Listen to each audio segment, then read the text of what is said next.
안녕하세요. 캔들피그와 김화백의 나불대화 시간입니다. 얼마 전에 금융당국에서 PF 사업장 구조조정에 대한 방안을 내놓았는데요. 기존의 사업장을 3단계로 평가하던 걸 4단계로 바꾸기로 했는데 새로운 평가 기준에 따라서 부실 사업장 등급을 받게 될 사업장이 지금보다 대폭 늘어날 예정입니다.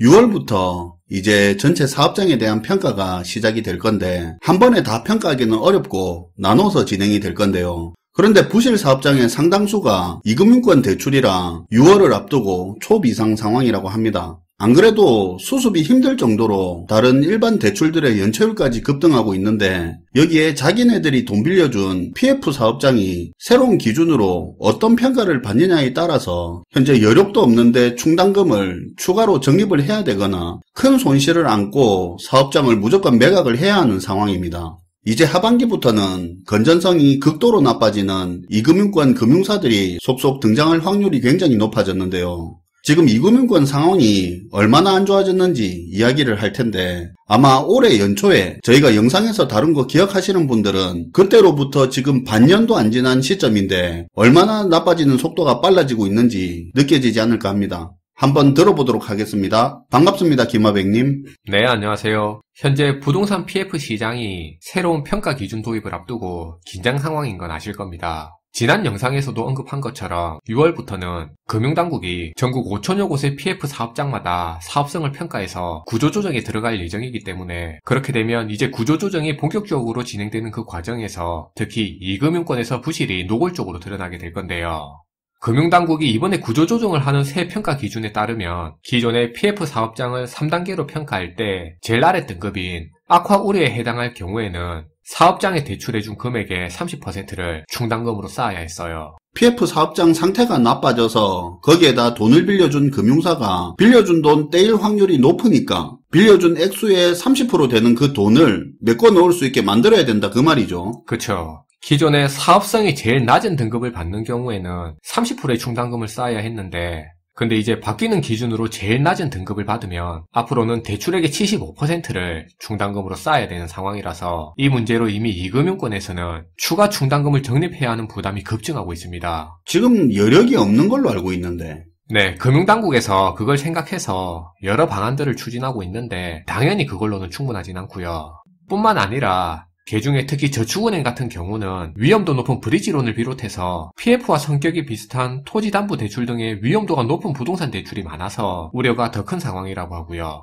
나이스 신용평가에서는 저축은행과 캐피탈, 증권사들을 대상으로 구조조정을 했을 때 부동산 PF 관련 예상 손실의 규모가 얼마나 될지를 스트레스 테스트 해본 결과 예상 손실의 규모가 저축은행이 4조 8천억 원, 캐피탈사에서 5조 원, 증권사에서 4조 원 등 이렇게 해서 총 이들 업종에서만 13조 8천억 원 정도의 손실이 추산되는 상황이라고 했습니다. 저축은행, 캐피탈, 증권사만 예상 손실액이 14조 정도 되네요. 네, 근데 지난해 말 기준으로 이들 업종들이 쌓아놓은 충당금 규모가 5조 원 정도 수준밖에 안 되는 상황이라서 이들 3개 업종에서만 추가로 최대 8조 8천억 원의 추가적인 충당금이 더 필요한 상황이라고 예상했습니다. 그리고 부동산 PF 구조조정에서 가장 큰 폭탄으로 자리 잡고 있는 게 브리지론인데요. 브리지론은 위험성이 높다 보니까 그동안 대부분 이금융권에서 많이 빌려줬어요. 이거 브리지론 간단하게만 이야기해 주시면 좋겠는데요. 네, 이제는 많이 아실 텐데 브리지론에 대해서 잠깐 설명하면 부동산 PF 사업을 진행하려고 하는 시행사에서 사업을 진행하려고 하면 일단 먼저 땅을 사야 됩니다. 그리고 땅을 사고 나면 이제는 그 땅을 사용해야 되니까 사용 허가를 받게 되는 거고요. 그 다음으로는 진행하려는 PF 사업에 대해서 이제 인허가를 받게 되는 거죠. 그것까지 돼야 이후에 그 땅에다가 건물도 짓고 지은 건물로 분양도 하고 하면서 사업을 진행하는 건데요. 크게 보면 인허가 받기 전과 후로 그렇게 나눠서 볼 수 있는데요. 사업 초반에 시행사가 땅 사고 인허가 받을 때까지 초기에 각종 사업 운영비가 들어가게 되잖아요. 이때 필요한 돈을 빌리는 게 브리지론이에요. 그리고 인허가 나온 뒤에 본 PF라고 해서 본 PF 자금을 빌리면 앞서 빌렸던 브리지론도 끄고 건물도 짓는데 또 그 자금을 쓰는 거고요. 물론 인허가가 났다고 해서 금융사가 본 PF를 무조건 다 해준다는 보장은 없어요. 그럼 인허가까지 났는데 본 PF 대출을 못 받으면 어떻게 되는 겁니까? 만기 올 때마다 돌려막으면서 브리지론 이자만 계속 나가는 겁니다. 삽은 뜨지도 못하고요. 아무튼 브릿지론은 위험성이 있는 사업 초기에 쓰이는 돈이다 보니까 위험 부담이 크기 때문에 이자도 높고 1금융권에서는 잘 안 해주는 편이거든요. 그래서 브릿지론의 대부분을 2금융권에서 많이 해줬어요. 이야기가 좀 샜는데 어쨌든 사업도 못 든 이 브릿지론 단계에 있는 PF 사업장들이 PF 문제에서 큰 폭탄이다 보니까 이제 2금융권이 더 타겟이 되는 부분이 있어요. 문제는 이제 다음 달 6월부터 진행될 PF 사업장에 대한 사업성 평가 같은 경우, 예를 들어 브릿지론 단계에 있는 사업장이 대출 만기가 도래한 이후로 6개월이 지났는데도 불구하고 인허가가 완료되지 않은 사업장들은 이번 구조조정을 위한 사업평가에서 유의 등급을 받게 된다고 합니다. 그렇게 되면 어떻게 되는 겁니까? 이렇게 되면 금융당국이 정한 새로운 규정에 따라 2금융권은 이제 3개월 단위로 경공매를 의무적으로 실시해야 하는 상황이 됐어요. 부실 사업장을 처분해야 하는 절차를 밟아야 하게 되는 거죠. 이게 2011년 저축은행 사태 이후로 유례 없는 대책을 2금융권에 광범위하게 도입하게 된 건데요.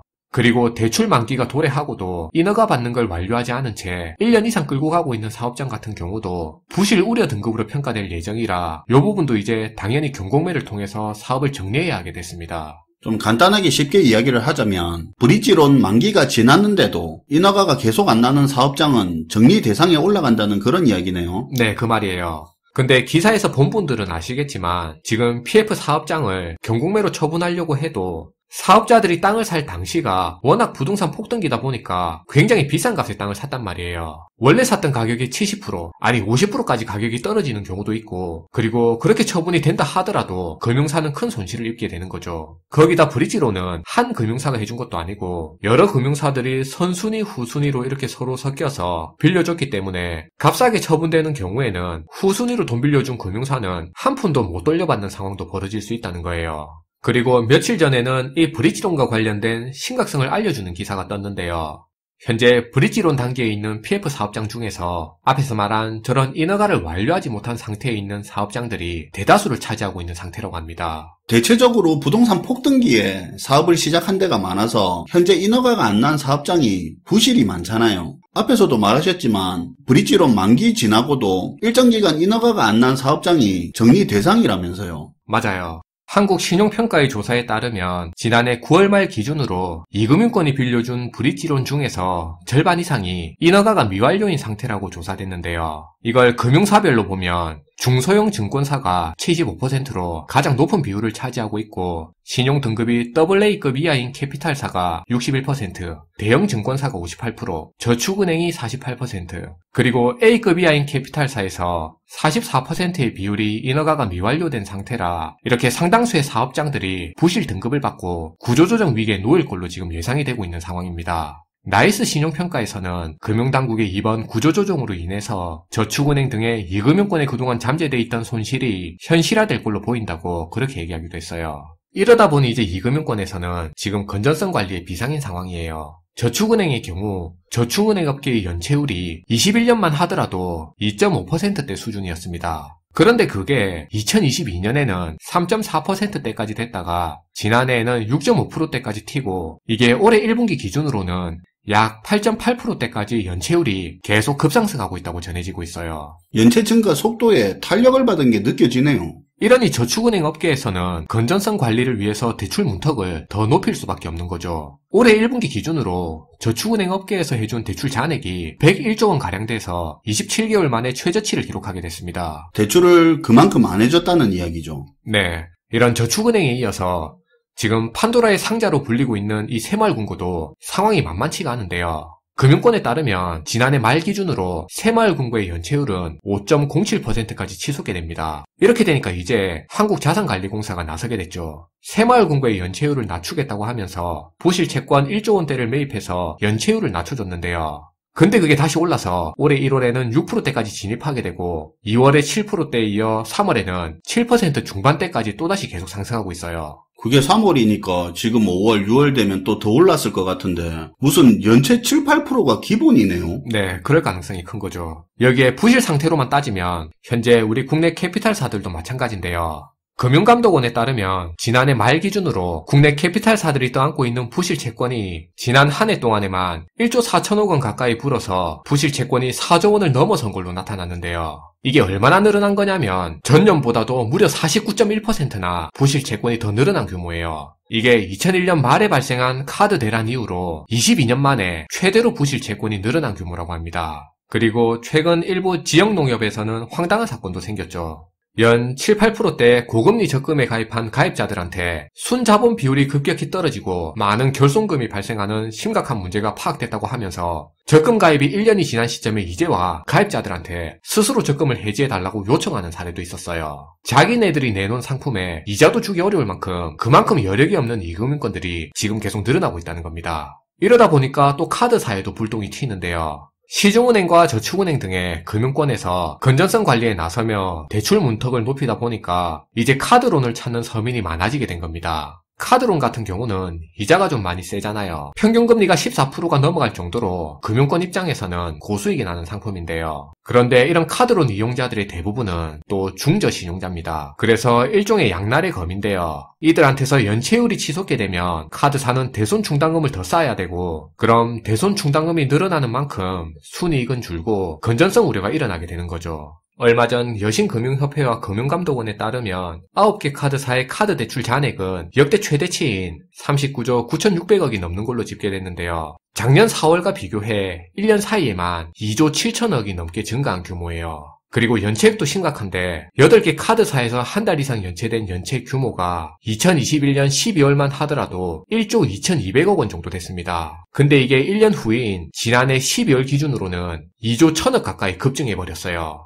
특히 회수가 불가능한 걸로 여겨지는 6개월 이상 연체된 규모도 1년 만에 65%가 넘게 증가해서 1,900억 원 가까이 됐고요. 이렇게 전반적으로 이금융권의 건전성이 시간이 갈수록 계속 빠르게 나빠지고 있습니다. 거기에 더불어 6월부터는 PF 사업장 재평가로 구조조정이 시작되기 때문에 손실이 더 커질 수 있어서 지금 이금융권에서 비상이 걸려 있는 거고요.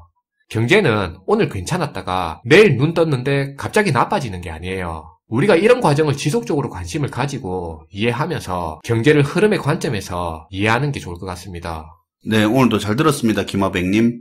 네, 감사합니다. 올해 초에 이금융권 상황을 전반적으로 다룬 것 같은데 지금 반년도 안 됐는데 생각보다 빠르게 안 좋아지는 게 눈에 띄게 나타나는데요. 이금융권 몇 개 망한다고 뭐 별거 있겠어 이렇게 생각할 수도 있겠지만 그게 금융권 전반적으로 위기감을 고조시켜서 신용경색을 일으키기도 합니다. 그게 강도가 극단적으로 세지면 금융위기로 번지는 거고요. 과거에 비해서 이금융권이 금융시장에서 차지하는 비중이 상당히 커졌습니다. 이 금융사 개별 하나하나가 작게 보여서 관심이 떨어질 수는 있겠지만 현재 이금융권 전반적인 건전성 악화에 대해서는 우리가 절대 쉽게 생각하면 안 될 것 같습니다. 시청해주셔서 감사하고요. 지금까지 나불대화 시간이었습니다.